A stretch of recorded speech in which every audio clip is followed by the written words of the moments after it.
Сайн бацгаана хүүхдүүдээ. Өнөөдөр багш нь монгол хэлний хичээлээрээ та бүгдэд эгшигт гүйгүүлэгчийн тухай орох байгаа. За эхлээд онцлог таацгаая бүгдээрээ. Би хэм бэ? Би хойд амьдардаг. Би дөрвөн хөлтэй. Би хүрэн бор зүстэй. Би их чадaltaй. Би зөгийн баланд дуртай. Би ямар амтан бэ? Таагаараа хүүхдүүдээ. За таасан байх тийм ээ. За би үлгэрт гардаг. За тэгвэл би ямар амт?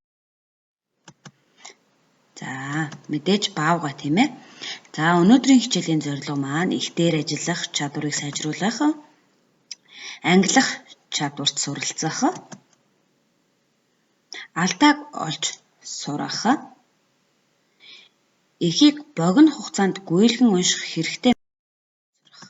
За зорилт маань эхийн утга санааг ойлгуулах, эхийг богино хугацаанд уншиж ойлгох, хэрэгтэй мэдээлэлээ сонгон гэх мэт зорилтуудыг бид нэр дэвшүүлсэн. За хүрэн баавга эхийг уншицгаая цөмөөрөө. Зуны улиралд хүрэн баавга өвсөн дээр хэвтэж амрах дуртай. Харин өвөл намар болохоор гүнзгий нүх уулын агуй хадан хавцалд орж 5 дугаар сар хүртэл ичнэ. Эх баавга 1-ээс 3 дугаар сард төрж 2-оос 4 бамбрууш гаргадаг байна. Бамбрууш нь ичээндээ маш хурдан өсөх бөгөөд тэднийг ихэнс цүүгээрээ тижээнэ. 5 дугаар сард ичээнээс гарах бөгөөд гарангуутаа хатуу хоол идэж эхэлдэг. Гэвч бамбрууш ой өнгөртлөө ихийгээ хөгсөөр л байна. Ой хүрсэн бяцхан бамбрууш модон давирч сурдаг. Баавга 25-аас 30 насалдаг. Хамгийн том баавга нь 3 м өндөр 725 кг, зарим нь бүр 1 тонн хүрдэг байна. Хүрэн баавга царсны боргоцоо мөөгөнцөр навч самар идэж тарах хүчээ авдаг байна. За тодруулсан гүйгүүлэгч авиаг ямар онцлогтойг нь ажиглаараа хүүхдүүдээ. Улиралд баавгай намар болохоор бамбрууш байна. Авирч гэдэг үг. Эдгээр үгсэд тодор бичсэн гүйгүүлэгч нь ямар гүйгүүлэгч вэ? Ажиглаараа хүүхдүүдээ. Зүйтэй. МНГ-ЛБВ маань ямар гүйгүүлэгч вэ? Эгшигт гүйгүүлэгч шүү дээ хүүхдүүдээ. За эхээс МНГ-Б үсгээр эхэлсэн 2 үг олж бичээрэй хүүхдүүдээ. За юу. За М үсгэн дээр л 2 гүйгүүлэгчээр эхэлсэн 2 үгийг бичиж үеэр загламжчих нэ. За дараагийн засвал нь эхээс юу гэсэн асуултанд хариулагдах үгсийг төвчээрэй хүүхдүүдээ. Юу гэсэн асуултанд хариулагдах үгсийг нь төвччих нэ. За багш нь энд түүцэн байна. 12 үг байсан байна.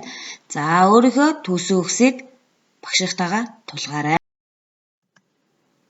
Зөв бичсэн үгийн өмнөх үсгийг харгалзах тооны дор байрлуулж үг бүтээгээрэй. За 1-ээс 12 дахь дугаар байна тийм хүүхдүүдээ. За тэгвэл энд 1 2 гэд 3 4 2 гэд.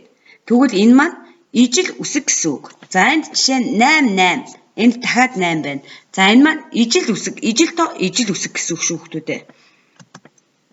За тэгвэл эдгээр үгсийн зөв гэж бодсон үгийн урдах үсгийг тооны дор байрлуулах нь байна чи.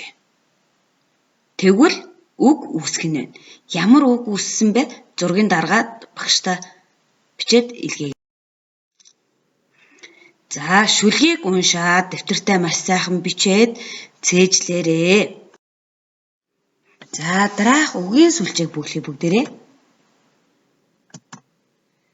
За баавганы зулцгийг юу гэдэг вэ? Баавга ямар өнгөтэй байдаг вэ? Баавга өвөл хаана амьдардаг юм бэ? Баавга юугаар хоололдог вэ?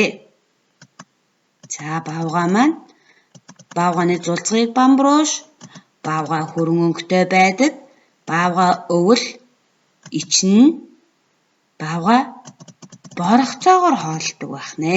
За энэ үгийн сүлжээгээ дэвтэртээ бичээрэй.